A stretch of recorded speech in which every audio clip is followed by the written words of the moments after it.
I think what people want in a movie theater is they want a kind of high impact or high intensity experience. They want to feel like something happened to them. Well, I always look for the greatest challenge to challenge myself as an artist, but the greatest challenge I can put to my characters. I think out of that kind of conflict and pressure comes interesting drama.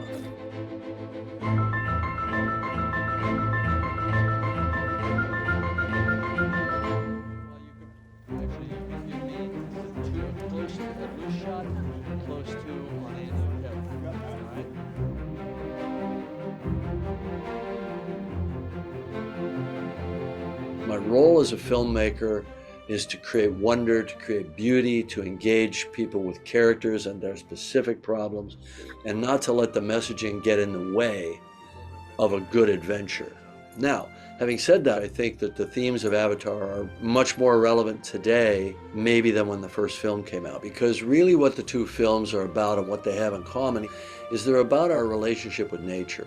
It's really more of a plea for us to reconnect to nature, understand its awe and its mystery, and how that feeds us and feeds our souls, and how we can't live without it.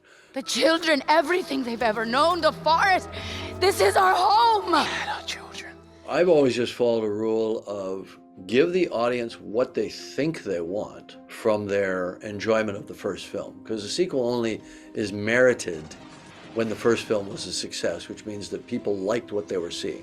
Don't betray what they liked, but surprise them in ways that ultimately are perceived as positive surprises. Make the Terminator the good guy.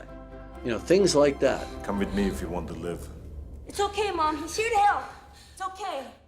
We like to release our big films right before Christmas because you have an open playing field, and if the film hits, you can play into January and February. If repeat viewing is a big part of your business model, which it was on Titanic, even though we didn't know it, and it was consciously on Avatar and The Way of Water. And part of that does inform the filmmaking in terms of trying to create a visual richness and fullness to them and an emotionality that people want to re-experience. Okay, here starts the questions. Let's start with 53. I think most of us in the entertainment community are kind of ambivalent about the awards.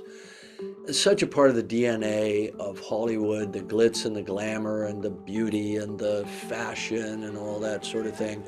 And we are conditioned within our industry to see it as some sort of metric of success. But on the other hand, fundamentally, it's a bit absurd to try to compare works of art that are so disparate. But here's what I can tell you from experience. It's better to win than to not win.